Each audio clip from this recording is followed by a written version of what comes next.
Retrouvez toutes les archives des étoiles sur oserlimpossible.fr ou sur le site de la radio akasha-webradio.com sur le menu Archives des étoiles. Alors Dominique Vallée, bonjour. Alors Dominique, déjà Oui, je vais vous présenter auprès des auditeurs. Vous êtes médium, auteur et conférencière. Alors, je vous ai appelé alors déjà merci d'avoir accepté mon invitation pour parler d'un document que j'allais mettre en ligne pour cette journée anniversaire de la Web TV qui aurait eu 3 ans le vendredi 11 septembre, donc aujourd'hui. Oui. Et ce document, je ne pouvais pas le passer comme ça en brut sans passer par vous. Alors, Jacques Mandorna était présent aussi, mais je n'ai pas pu le joindre, mais on lui passe un grand coucou si jamais il tombe sur ce document. Oui, il sera ravi, sûrement c'était une grande expérience. Oui. Alors, ce document se passe au cimetière de Thiers. Alors, je commence par situer le contexte. Nous sommes à la sortie de l'été 2003. Oui, fin septembre, oui. Voilà, qui a laissé une grande trace au niveau de la France, donc, dans le sens où il y a eu une énorme canicule qui a laissé environ plus de 10 000 morts au niveau de la France. Et parmi ces morts, il y a au niveau de la ville de Paris 57 corps qui n'avaient pas été réclamés par les familles. Oui, début septembre, effectivement, il y avait 57 corps qui n'étaient toujours pas réclamés et donc qui ont été enterrés d'office dans le carré des indigents au cimetière de Thiers. Voilà, le cimetière de Thiers qui a une réputation d'être cimetière des pauvres, voilà, Voilà, il est surnommé le cimetière des pauvres. C'est un cimetière qui a ouvert ses portes en 1929 et qui est considéré pour une partie comme le cimetière des oubliés, des pauvres et des immigrés. D'accord. Alors Jean-Claude donc vous contacte pour faire une expérience. C'est-à-dire qu'en fait j'ai connu Jean-Claude par l'intermédiaire de Jacques Mandorla qui travaillait pour la radio Ici et Maintenant à l'époque, donc en 2003. Et nous avons décidé en fait tous les trois de tenter une expérience qui était complètement inédite. Et en allant en fait dans ce cimetière, afin de savoir si ces personnes qui avaient été terrassées par la canicule en plein Paris et dont ne réclamaient pas les corps, étaient des gens que je pouvais potentiellement contacter, alors que je n'avais bien sûr aucun support de photos et rien du tout, à part être devant leur tombe, afin éventuellement de les réidentifier. Donc ça avait un côté un petit peu action sociale. Même si sur ces 57, on en récupérait 15 ou 2 pour retrouver les familles. C'était déjà ça. C'était dans ce sens-là, voilà. Alors déjà l'enquête, sur les 57, il y avait déjà eu une enquête de la mairie de Paris qui déjà en avait retrouvé pas mal, ce qui fait qu'il en restait en gros 32 restantes sans réclamation. Oui, c'est ça. Voilà. Oui. Et ce qui était très, très, très surprenant, c'est qu'en fait, ces gens, lors de cette canicule, n'étaient pas forcément des gens très âgés. Exactement. Il y avait, la moyenne, enfin, le plus âgé avait 84 ans, il y en avait qui en avaient 50, 36. Donc, c'était souvent des gens qui avaient l'air d'être complètement isolés et marginalisés. Marginalisés, oui. Et c'est à ce moment-là, enfin, lors de ce drame, que l'on s'est aperçu de ce côté terrible de la vie de ces gens qui étaient complètement isolés. Alors bien heureusement, isolés, sans famille. Bien heureusement, depuis il y a eu des dispositions qui ont été prises, même si justement on est en 2015 et il y a eu quand même aussi une alerte canicule qui heureusement n'a pas eu des conséquences de celle de 2003, mais c'est vrai que ça a servi de leçon pour qu'il y ait pas mal de dispositions contre l'isolement et les marginalisations, même si c'est pas encore, même si évidemment c'est pas encore ça. Oui, c'est vrai que dans ce carré des indigents, c'est ce qui nous a surpris, c'est qu'en fait, on a eu du mal à trouver à comprendre la vie de ces gens-là. Et lorsqu'on a pu avoir quelques éléments, c'était toujours d'une profonde tristesse, avec beaucoup d'isolement, de solitude, de misère, de misère sociale. On peut dire cela comme ça. Ok, donc vous allez vous arrêter devant surtout 2 personnes. Oui. Roger Riolet, me semble-t-il. Oui. Et Monsieur Rambert de Guérin. Monsieur Rambert de Guérin de Caïla. Et Rambert de Guérin du Caïla, qui en fait, après Jacques ayant trouvé, il s'appelle Oui, c'est ça, mais de Guérin en 2 mots, enfin de Voilà, il y a une Hérambert, particule, voilà. Hérambert. Voilà, il y a une erreur de faute faute Oui, d'orthographe sur le peu nom. importe. Il est quand même, ce monsieur est venu quand même de manière assez exceptionnelle. Et effectivement, avant, je m'étais arrêtée sur la tombe de Roger Riolet. Et bon, j'ai simplement déterminé certains éléments, comme quoi c'était une personne qui était effectivement seule, qui vivait seule, qui était dans une forme d'indigence financière et aussi peut-être intellectuelle, psychologique. Et c'était quelqu'un qui avait peu d'éléments à nous donner. Moi, je pensais qu'il habitait du côté d'Asnières. Alors pourquoi Asnières? Parce que j'ai entendu Asnières. Alors après, lorsque on a recherché les éléments qui pouvaient se croiser, on n'a pas trouvé Asnières. On a trouvé que ce monsieur vivait dans une résidence pension où il avait été accueilli gracieusement. Donc ça montre que déjà c'est quelqu'un qui a peu ou pas d'argent et qui avait atterri là parce que sa compagne l'avait laissé et que visiblement il devait avoir un appartement conjointement. Étant tout seul, il n'avait plus la possibilité de payer cet appartement. Donc on revient à cette idée de misère sociale qui est quand même très présente à travers ces cas. Et la personne qui sera, et la personne qui sera retrouvée grâce, parce que Jacques Mandorla va, je pense, renseigner justement les enquêteurs de la mairie de Paris. C'est monsieur Ambert de Guérin du Caïla. Oui, c'est-à-dire qu'après, ce qu'a fait Jacques, c'est qu'il a fait appel à pas des détectives privés, aidez-moi, cher Nico. À des, enfin bon, ça va venir, généalogistes, voilà. C'est bon. Et en fait, alors, par contre, Hérambert du Caïla, qui était peut-être une personne qui s'exprimait davantage, qui avait eu l'habitude aussi de s'exprimer, qui avait plus de choses à raconter, parce que lorsqu'une personne a une vie toute petite, toute étriquée, bon, nous, en tant que médium, on va pas inventer des choses qui n'existent pas. Par contre, Hérambert du Caïla avait pas mal de choses à nous raconter. Et lorsque je suis arrivée sur cette tombe, il m'a parlé notamment de sa profession. J'ai dit c'est un ingénieur dans quoi immédiatement il m'a montré des avions. De petits avions, hein, c'était pas des Boeing, je pense que c'était plutôt des petits avions de commerce, type Cessna, etc. Et ensuite j'ai vu l'endroit où il habitait, il m'a montré une église, une très très grande église, et c'est là où j'ai fait une erreur. Oui. Je pensais que c'était Notre-Dame, et en fait ce monsieur habitait en face, juste en face Saint-Eustache. Lorsqu'on sortait de chez lui, on arrivait sur l'esplanade de Saint-Eustache. Donc ensuite, nous sommes allés vérifier tout cela, enfin surtout Jacques Mandorla, avec ses généalogistes, et on a pu retrouver la famille d'Hérambert de Guérin du Caïla, et qui ont pu confirmer en fait qu'effectivement il était bien ingénieur aéronautique, et voilà, effectivement le lieu c'était bien rue du Berger. Et je l'ai aussi décrit physiquement, et nous avons rencontré à l'époque un locataire du lieu où il habitait, enfin de l'immeuble dans lequel il habitait, et qui a également corroboré le fait que c'était un monsieur qui était grand, mince, la base du crâne un peu dégarnie, coiffure style un peu Léo Ferret. Donc voilà, j'étais assez contente et satisfaite d'avoir pu déterminer qui était cet homme, et dans le complément d'enquête, grâce à l'aide précieuse donc de ce généalogiste, on a pu retrouver une de ses cousines qui l'a peu connue mais qui en avait beaucoup entendu parler. Et voilà, donc la boucle était bouclée quelque part. Donc au moins ça aura servi au moins à un, ce qui est déjà pas mal. Voilà. Ce qui est déjà beaucoup. Pour Monsieur Riolet, c'était effectivement plus compliqué parce que pas du tout de famille et vraiment dans un isolement profond et terrible. Donc là, effectivement, on peut pas aller plus loin, puisque s'il n'y a pas d'éléments, on peut pas en inventer. Ce qui prouve quand même que la médiumnité quand même peut être fut un temps, et encore je pense encore maintenant, certains enquêteurs de police peuvent être amenés de manière peut-être exceptionnelle à être entrer en collaboration avec certains médiums. Alors c'est extrêmement rare Oui, extrêmement rare. Justement avec Jean-Claude et Jacques Mandorla toujours, nous étions allés sur les traces d'Estelle Mouzin. Oui, aussi.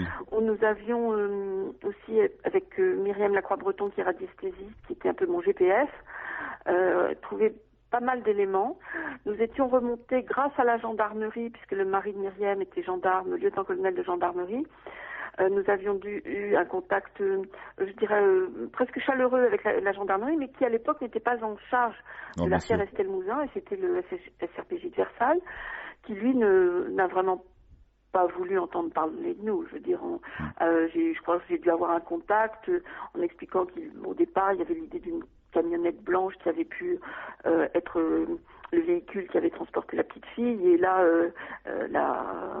la gendarmette, je sais pas comment ils s'appellent, la profileuse, pardon, excusez-moi, voilà. De service, me dit mais elle s'ouvre sur le côté ou derrière. Bon, déjà on sentait que voilà, elle essayait de me piéger. Bon, et lorsque j'ai donné un élément concernant un étang autour de Guermantes, en fait un jour lorsqu'ils sont allés pour vérifier et nettoyer cet étang et éventuellement trouver divers indices, ils n'ont pas tenu compte de ce qu'on leur disait. Donc ça s'arrête là. La preuve, c'est qu'on voit ce qu'ils ont fait depuis. Par exemple, mettre des photos d'une fille en Roumanie qui ressemblerait vaguement à Estelle en disant ça y est, on l'a retrouvée, de détruire un restaurant chinois en disant ça y est, on sait que le corps est là pour retrouver le cadavre d'un vieux chien et 3 os. Voilà. Voilà, donc c'est bon. Et puis par contre, la gendarmerie de terrain peut faire appel à nous lorsqu'elle nous connaît, lorsqu'elle a déjà entendu parler de nous, travaillé avec nous. Les gendarmes sont des gens de terrain, sont plus... Disons que certains sont plus ouverts. Pardon ? Certains seront plus ouverts si voilà. Connaissent bien, voilà. Mais c'est pas je dis, c'est différents secteurs c'est la police, c'est la gendarmerie, c'est le SRPJ, et visiblement ces gens ne fonctionnent pas entre eux. Alors à propos de gendarmerie, il va y avoir ce document sonore ne va pas être sans incident d'ailleurs, parce que si il va y avoir un petit incident, pas très grave, mais la perspicacité de Jean-Claude va pas mal jouer. Si d'ailleurs vous étiez là. Pour Estelle. Ah non, pour le cimetière de Thiers. Ah pardon. Oui. Non, je reviens au cimetière de Thiers. Voilà. Okay. Alors, pour le cimetière de Thiers, par rapport à Jean-Claude. Oui. Qu'est-ce qu'il nous a fait, Jean-Claude? À part avoir reçu le père Brune et lui avoir exposé il y a une histoire de cassette. Il y a une histoire de cassette. Le père François Brune a été très surpris du fait que j'arrive à savoir quelle était la profession de ce monsieur, de savoir où il habitait, de voir le lieu, etc. Mais vous m'avez dit la police, hein? Non, pas la police, mais il y a une histoire de cassette. Ah, la cassette. La cassette. La fameuse. Ah oui, alors ça c'était du Jean-Claude tout craché, à mourir de rire. Lorsque donc nous étions dans ce fameux cimetière, donc Jean-Claude avait son matériel d'enregistrement avec un micro que l'on voyait, et puis ce qu'il fallait pour enregistrer. Et c'est là que nous nous sommes, on va dire, fait choper par le gardien du cimetière, qui nous a expliqué que c'était absolument interdit d'enregistrer ou de filmer quoi que ce soit dans ce cimetière, et qui nous a tous embarqués auprès de la directrice du lieu en question. Et là, je ne sais plus exactement ce que leur a expliqué Jean-Claude, mais il a été mis au poste. Et on lui a demandé de rendre cette cassette, et en fait, Jean-Claude a fait la chose suivante. Il a remis une cassette vierge. Voilà. Donc, tout ce qui a été enregistré a pu être conservé.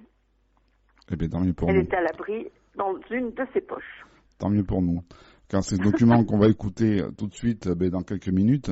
Alors, je reviens sur cette journée. C'est le Web TV qui lui tenait tant à cœur, aurait eu 3 ans. Donc j'en profite du coup pour savoir si vous aviez un petit message à lui adresser de là où il est. Oui, mais vous savez, Jean-Claude, c'était un électron libre. Hein. C'était un hypersensible, presque un écorché vif, quelqu'un d'extrêmement cultivé. Et je pense qu'il a pris un peu, parfois, la vie de plein front. Il faut le remercier. Enfin, moi, je le remercie du fond du cœur parce que ça a été un précurseur dans ce travail de journaliste d'investigation, dans ce travail d'approche et de compréhension de ce qu'on appelle, entre autres, le paranormal. Il a reçu des écrivains, des médecins, des scientifiques, des médiums qui ont fait tellement, mais sûrement changer le regard des gens sur ce phénomène. Et ça, quand je dis l'idée d'un précurseur, oui, c'est vrai. C'était quelqu'un de curieux. Et je sais qu'il est bien là-haut. Je sais qu'il se manifeste aussi régulièrement auprès de ceux qu'il a aimés. Et même moi, je crois qu'on a eu un très joli clin d'œil avec Jean-Claude Boer, qu'il aimait et qu'il apprécie infiniment. Et je lui dis salut l'artiste et un de ces jours. Eh bien, merci Dominique d'avoir présenté avec moi ce document. Je vous en prie, Nico, avec plaisir. Et au revoir. Et le document commence dans quelques secondes. 3 septembre, il est 10h30, avec Dominique Vallée qui est à côté de moi et Jacques Mandorla. Nous nous trouvons au carré des Indigents, dans le cimetière de Thiers. Nous avons compté, il reste 32 tombes avec des plaques sur les 57 personnes qui ont été inhumées dans cet endroit. Il reste 32 tombes. Et là, Dominique est juste à côté de moi. On vient de s'arrêter devant la tombe de Roger Riolet, né le 21 mai 1955, décédé au mois d'août 2003. Dominique, je vais te laisser tranquillement, en fonction de ce que tu ressens. Donc, pour moi, Roger est un homme un peu simplet. Il est petit, légèrement contrefait. Je pense qu'il n'a jamais été marié. Il devait vivre avec une grand-mère. Et lorsque cette grand-mère est partie, elle l'a laissé dans l'appartement. Je ne sais pas si c'est un appartement ou une maison, mais c'est très clair. Il y a beaucoup de lumière. Il est heureux là. Il n'a pas d'autres besoins. Il doit y avoir des chats. Parce que il y a un chat angora blanc. Il est heureux comme cela. Roger a, je pense, fait un infarctus parce que j'ai une très forte douleur au niveau de la poitrine. Je crois que ça a été brutal. J'ai l'impression qu'on a dû le retrouver. On l'a retrouvé chez lui. Je pense pas que qui que ce soit se soit occupé de son sort. C'est quelqu'un qui est coupé du monde. Il habitait Paris, d'après toi, ou la région parisienne, parce qu'on n'a aucune indication. Alors, pour moi, c'est plutôt la région parisienne. Il y a l'idée de la campagne. Par contre, effectivement, pour trouver le secteur, c'est pas évident. Je vais te repasser le micro, Jean-Claude, et puis je vais essayer de revoir un peu. Là, ce que nous sommes en train de faire, il faut laisser à Dominique le temps de se mettre en communication. Nous sommes au cimetière de Thiers, 32 tombes, très peu de tombes qui sont fleuries. J'en compte 1, 2, 3, 4, 5, 6. Dominique se concentre avec Roger, c'est la tombe sur laquelle elle s'est arrêtée immédiatement. Je vois la tombe d'Eugénie Guizelin, Robert Mauguin. Oui, Jacques, tu es juste à côté de moi, Jacques. Je voulais dire, pendant que Dominique se concentre, qu'elle s'est arrêtée sur la tombe de Riolet, d'abord parce qu'elle a été intriguée par la date de la mort, enfin intriguée, 11 août 1108, parce que sa maman est morte aussi de la canicule, Dominique, il faut le dire, le même jour. Donc c'est ça qui lui a donné cet appel par cette tombe. Et donc elle s'est concentrée maintenant sur cette tombe-là de monsieur Riolet. Alors, ce qu'on doit dire, Jacques, tu as accepté d'être, en tant que journaliste, d'être présent. Nous avons été indignés, nous ne sommes pas les seuls, la façon dont les personnes âgées de 36 ans jusqu'à 98 ans ont disparu dans cette période du mois d'août, la canicule. Oui, il paraît que d'ailleurs un quart des gens ont moins de 50 ans, donc on a toujours parlé des personnes âgées, il y avait des gens jeunes encore, hein. Tu dis le plus jeune avait 36 et 25% avaient moins de 50 ans. Alors il y a eu beaucoup d'événements qui se sont passés. Bon, ce qui nous a incité à faire la démarche que nous faisons actuellement, c'est que la mairie de Paris a mis en œuvre tout un ensemble de personnes qui pendant plusieurs jours se sont vraiment, je dirais pas acharnées, mais se sont évertuées à retrouver de la famille de ces personnes qui sont là, juste devant nous, et ils n'ont rien retrouvé. Pour les 57 qui ont été enterrés il y a quelques dizaines de jours ici, ils n'avaient aucune information. Mais depuis, 25 ont été exhumés. Hein. D'ailleurs, le premier qui a été réclamé par la famille s'appelle Pedro, et il avait un nom très prédestiné, Pedro Santa Maria. Ça a été le premier réclamé, Pedro. Ah oui, c'est beau comme histoire. Hein. On n'est pas là pour juger de quoi que ce soit.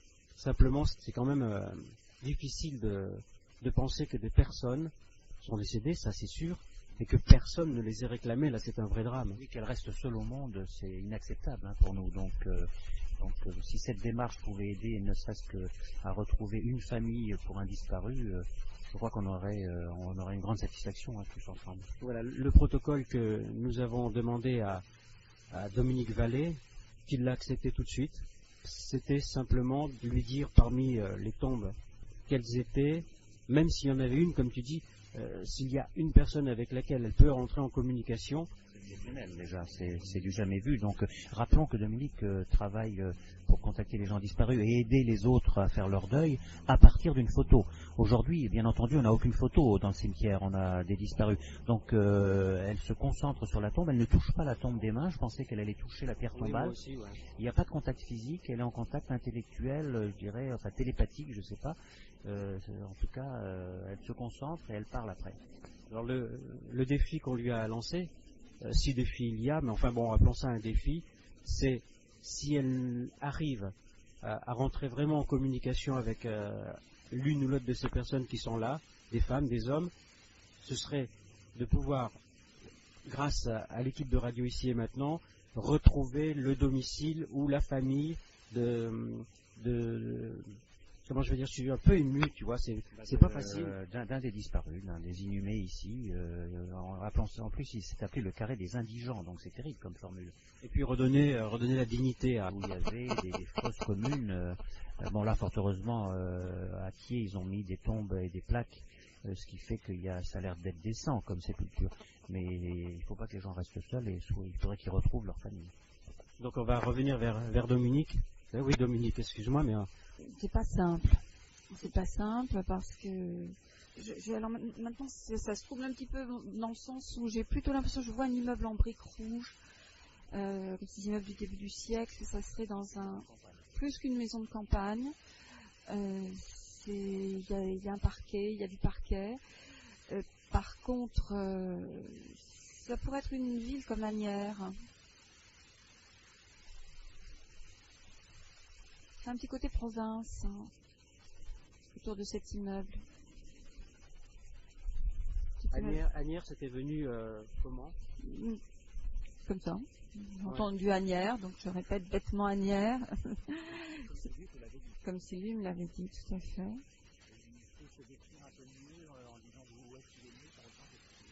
Alors, il y a quelque chose du côté de la Bretagne. Mais je suppose, enfin, je vois ce monsieur-là étant identifié et sa date de naissance, il doit y avoir une carte d'identité quelque part pour vérifier tout ce que l'on dit. Je pense qu'il y a bien... C'est pas un inconnu total, donc... Voilà, tu as raison, il a une carte d'identité, un passeport ou quelque chose comme ça, un numéro de sécurité sociale. C'est impossible, à quelque part, il existe dans un fichier informatique, puisque nous sommes tous mis en informatique. Donc, oui, la Bretagne... Alors, Asnières, tu peux lui demander plus précisément, Asnières, approximativement l'endroit où il a habité.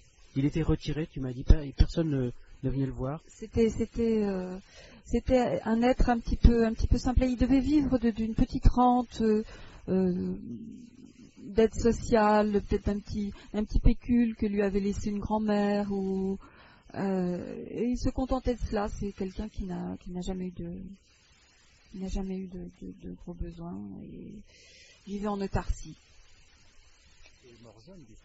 Ça fait 48 ans en 1955, donc c'est ce qu'on disait, plus d'un quart des gens ont moins de 50 ans. Donc là, on a un décédé qui était vraiment quand même très jeune.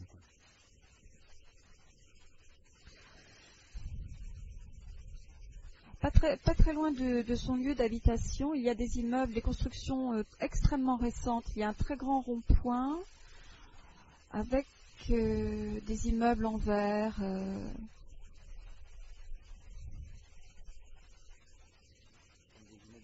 Comme des immeubles de bureau, tout à fait.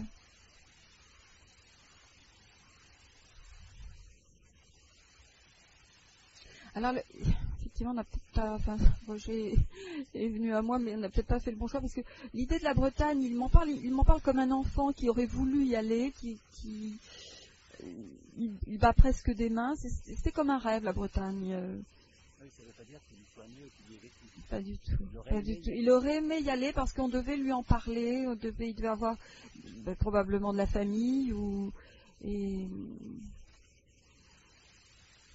Il a pu travailler ou est-ce qu'il est suffisamment handicapé, enfin disons empêché de faire un travail régulier. Donc il a vécu chez lui. On ne sait pas s'il a travaillé, il t'a pas dit ce qu'il a fait comme type de métier ou de passion. Je pense qu'il faisait des petits boulots, c'est-à-dire où il faisait le ménage de l'immeuble ou des petites choses. Il rendait des services, mais j'ai pas le travail n'existe pas sur lui. Il est gentil, il est là, il est dans la vie comme un petit oiseau et puis. Il suffit d'avoir d'autres informations alors sur lui. Ce que j'aimerais bien, c'est qu'on voit déjà, par rapport donc à sa date de naissance, etc., qu'on vérifie déjà ce qui a été dit, et puis à partir de là, peut-être dans un deuxième temps, j'aurai peut-être la possibilité d'aller plus loin. Et j'aimerais bien déjà, On peut faire des recherches voilà. d'antériorité. Là, les dates de naissance et les dates de décès, on en est certain. Hein. Mm-hmm. Il y a une liste qui a été publiée dans plusieurs journaux. Donc c'est vrai, tu viens de poser une question qui me semble importante, c'est nous sommes tous informatisés à la sécurité sociale, dans les banques. Si cet homme-là percevait une pension, il la touchait bien dans l'organisme. Est-ce qu'on a fait vraiment... À travers les mailles du filet informatique aujourd'hui, c'est quasiment impossible. Sauf d'avoir vécu en marge Ces personnes qui sont là, qui sont enterrées là, avaient un appartement, ne vivaient pas dans la rue, n'étaient pas dans le... Voilà, ne vivaient pas sous les ponts, c'était pas des SDF, ils sont morts chez eux, seuls. Est-ce que Dominique, tu veux continuer avec Roger Riolet ou voir là on a 32 tombes. Oui, je crois que je vais passer à une autre tombe. Bien, on va aller à une autre tombe. Et puis on va continuer parce que bon alors Roger Riolet, Asnières, la ville d'Asnières, une piste à explorer. Oui, je disais que globalement, donc j'avais quand même le sentiment que tous ces gens, là on vient de voir Roger, et il y a une solitude épouvantable, c'est-à-dire que ce sont des gens qui étaient complètement marginalisés, des gens qui vivaient dans une quasi-misère. Je pense qu'il y en a même un qui était peut-être qui avait un petit penchant pour la bouteille aussi. Enfin, ça ne va peut-être pas dire son nom. Ne donnons pas de nom. Mais oui. Là, on est devant la tombe de Marie-Antoinette de La Rochelle. Alors, on sait que les aristocrates ont à cœur de toujours avoir un arbre généalogique. Comment se fait-il que Marie-Antoinette de La Rochelle, qui est née le 5 octobre 1924, le 3 octobre 1924, est décédée, elle aussi, le 11 août 2003. Non, c'est pas ça, Oui, Dominique, tu disais je disais que ce sont des gens qui ont volontairement coupé les liens avec le monde extérieur. Tout à fait. Tu veux dire que... Les marginaux, beaucoup sont des marginaux. Tu veux dire que ces personnes ont choisi de partir parce qu'elles n'avaient plus rien à attendre de la vie? Non, c'est-à-dire qu'elles sont... Il y a de nombreuses années qu'en fait, elles n'avaient plus aucune relation avec personne, mais c'était volontaire. C'était un choix de vie. Elles avaient choisi de se couper de toute relation. Tout à fait. C'est pas du tout lié à un abandon des familles, mais depuis de nombreuses années, ce sont des gens qui se sont marginalisés.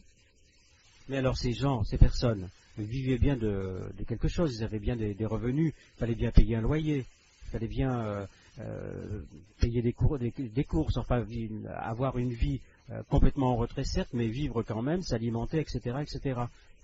Je me demande, enfin, si, à la limite, je crois qu'il y avait beaucoup de sans domicile fixe. Ah d'accord. Mais ça n'a pas été dit. Ça, je ne sais pas. J'avoue que là-dessus, je n'ai pas de renseignements, mais des gens qui vivent quand même dans une certaine misère. Des pauvres gens, vraiment des pauvres gens. Tu veux qu'on continue? Ce que je vais faire, c'est sur la tombe de Roger Riolet.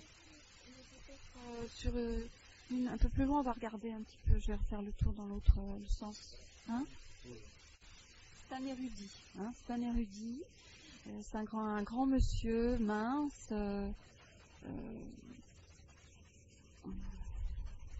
D'une allure un petit peu bohème, mais bon. Par contre, c'est un monsieur qui vit dans les livres. Derrière lui, il vit à Paris, lui, par contre, parce que je crois qu'il n'est pas très loin de Notre-Dame. Il a une très belle vue, d'ailleurs, de sa fenêtre. Mais c'est un misanthrope absolu. Alors, Dominique, tu t'es arrêté devant la tombe de...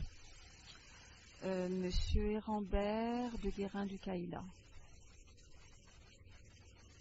15 mai 1919, c'est la date de naissance. 15 mai 1919, oui. Donc 84 ans.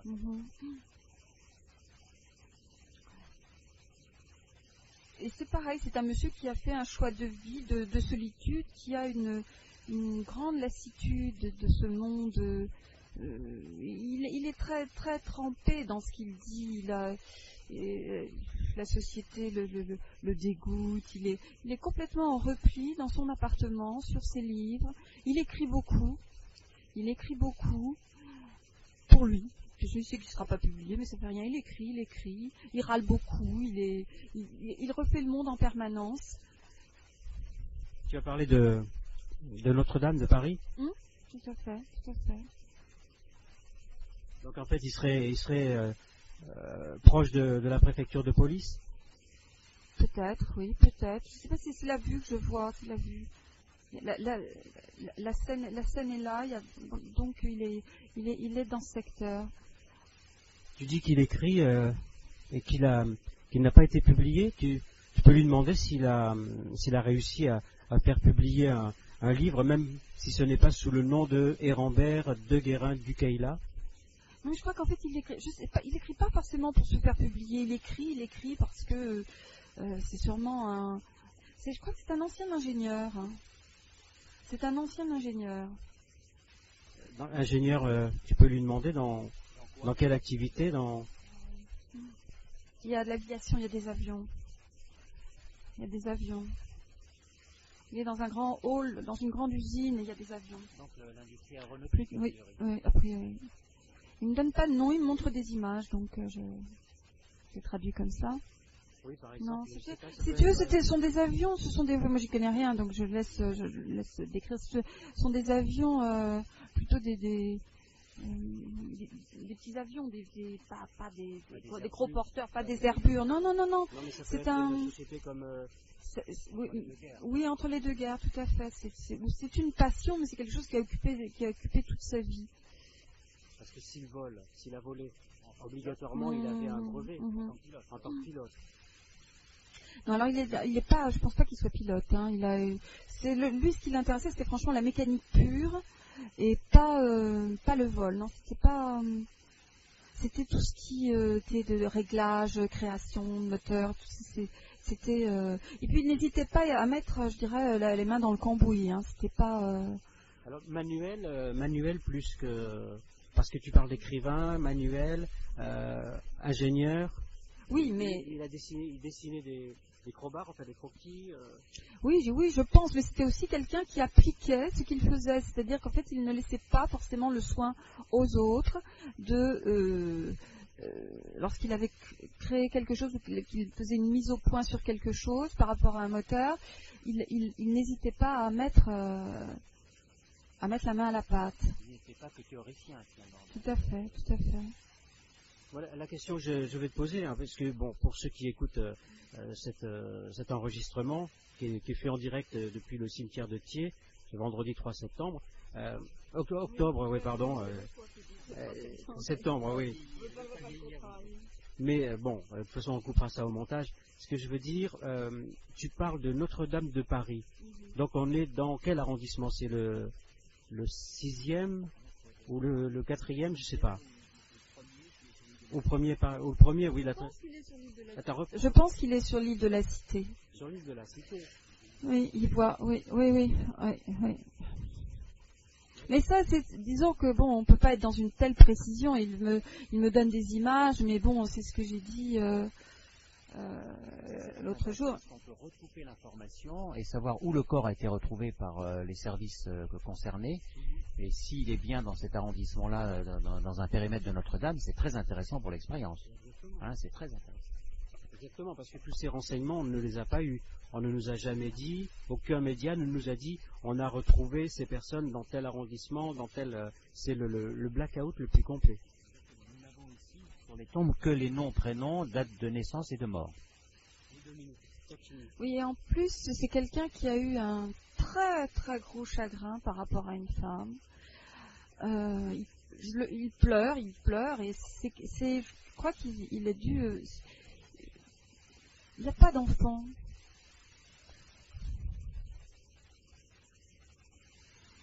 Ou alors ils n'ont pas eu d'enfant ensemble. C'était un couple fusionnel et puis comme il a ce caractère assez dur, je crois que c'est ce qui a fait qu'il s'est retranché du monde. Voilà, c'est ça. C'est le sentiment que tu as en étant à côté de toutes ces tombes. Toutes ces personnes qui sont là, ces hommes et ces femmes, se sont volontairement retranchés du monde ou c'est le monde qui n'a plus voulu d'eux? Globalement, ce sont eux qui se sont coupés du monde.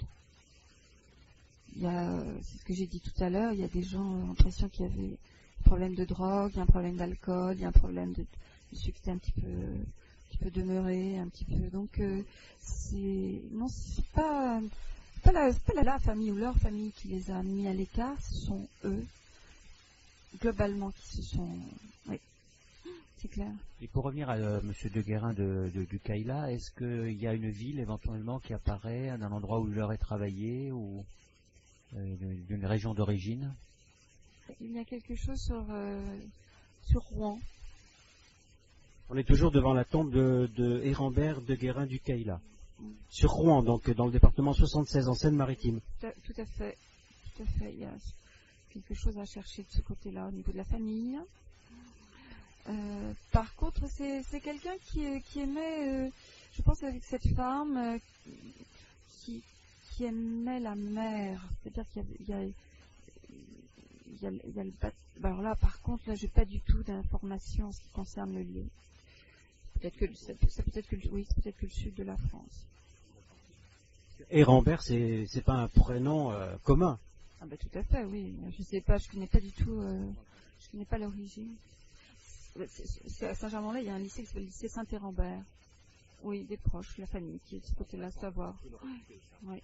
Bah déjà à voir si dans ce secteur-là il y a des personnes portant ce nom.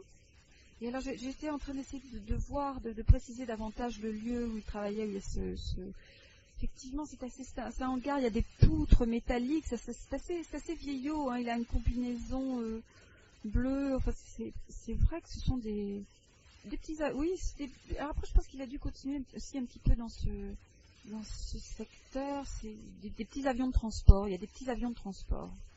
Et là je peux pas t'en dire plus, je vois pas... pas plus. Écoute, on a pas mal de renseignements. Déjà l'île de la Cité, une vue sur Notre-Dame, ingénieur, mécanicien, manuel, la ville de Rouen. Et puis cette coupure avec cette femme, donc. Puis il a je sais pas si peut-être après vous pourrez retrouver des gens qui connaissent ça. Il a ce caractère, un caractère très tranché, difficile, hein, très difficile, peu abordable. Un petit côté anarchiste, voilà. Déjà avec ces pistes-là, on va aller vers une autre tombe si tu veux. Voilà, Hérambert de Guérin du Kayla, 15 mai 1919, 19 août 2003. On va continuer peut-être si Dominique le désire. Dominique, il y en a 32, hein, c'est ça, hein? Tu vas bien en trouver un bavard quand même. Non, justement, ils sont pas franchement très bavards. Non, c'est vraiment très particulier. C'est franchement cette coupure du monde qu'ils ont installée. Mais ça, j'aimerais bien que tu le vérifies parce que vraiment, c'est le premier sentiment que j'ai eu en arrivant ici. C'est cette lassitude, cette tristesse, parce que c'est des gens qui effectivement sont partis, mais ça aurait pu se passer bien. Mais on a l'impression qu'il y a une antériorité de vie qui est lourde, très lourde. Alors écoute, moi ce que je vais te demander, est-ce que tu peux dire à l'un ou à l'autre, d'accord, ils sont pas bavards, mais on veut vous redonner, vous rendre ce qui vous est dû, c'est-à-dire un endroit, une sépulture des cendres. Ils veulent pas. Ils veulent pas. Disons qu'ils sont bien là. Tu vois, c'est un peu la finalité de l'histoire qui est un peu. Il y en a un ou deux qui ont eu la correction de venir là, mais sinon les autres, si tu veux, ça les intéresse pas. Je dirais qu'on vienne se recueillir sur leur tombe, alors qu'en fait dans leur vie, ils avaient fait le choix d'être seuls, et là, c'est tout. Attends, oui, mais je comprends, Dominique, mais admettons, hypothèse, hein, il y en a bien parmi un de ceux-là, il y en a bien un qui doit avoir, un ou une qui doit avoir un héritage quelque part. Ça l'emmerderait pas de filer cet héritage à quelqu'un qui viendrait le reconnaître dans 2 ou 3 ans? Est-ce que tu comprends bien ma question? Bah oui, je comprends, mais là, pour jusqu'à présent, j'ai pas de... Justement, c'est ce que je t'ai dit, c'est-à-dire qu'on a l'impression qu'il y a beaucoup de gens qui étaient des gens qui étaient des pauvres gens. Il n'y a pas la notion d'argent, je dirais peut-être à part ce dernier monsieur qui est là. Et Rambert. Une possibilité. Mais je crois qu'il vivait de sa retraite sans plus. C'est pas quelqu'un qui avait énormément de... Bon, il était seulement propriétaire de son appartement. Propriétaire de l'appartement. Alors, attends, il y a encore plein de lacunes. Quand on est propriétaire d'un appartement, on paye son électricité, on paye des charges, enfin je sais pas, ne serait-ce que l'électricité, le téléphone, oui, mais si tu veux pas vivre à la bougie quand même, et Rambert vivait pas à la bougie. Non, il vivait pas à la bougie, mais si tu veux, ça nous donnera rien de plus de toute façon, s'il ne voit plus sa famille depuis 20 ou 30 ans, si tu veux, après on passe à une autre génération et puis il est tombé dans les oubliettes, hein, Rambert. Hein. Et lui, ça l'emmerde pas d'être là, au contraire, il est content. Il a fait. Là, il faudra le vérifier parce que c'est des gens qui ont fait, je répète, ce choix de vie. Tu comprends? C'est pas parce que lorsque nous sommes venus ici, on s'est dit bah, tiens, on va peut-être trouver quelqu'un qui et en fait bon, je veux bien refaire un tour, hein, mais jusqu'à présent, c'est pas si tu veux, c'est pas la chasse au trésor, en fait. Tu vois, c'est pas... Voilà, ce document coupe brutalement ici, pour les raisons que nous avons évoquées en tout début d'émission avec Dominique Vallée. Merci d'avoir été à l'écoute jusqu'à la fin, et à bientôt. Retrouvez toutes les archives des étoiles sur oserimpossible.fr ou sur le site de la radio, akasha-webradio.com, sur le menu Archives des étoiles.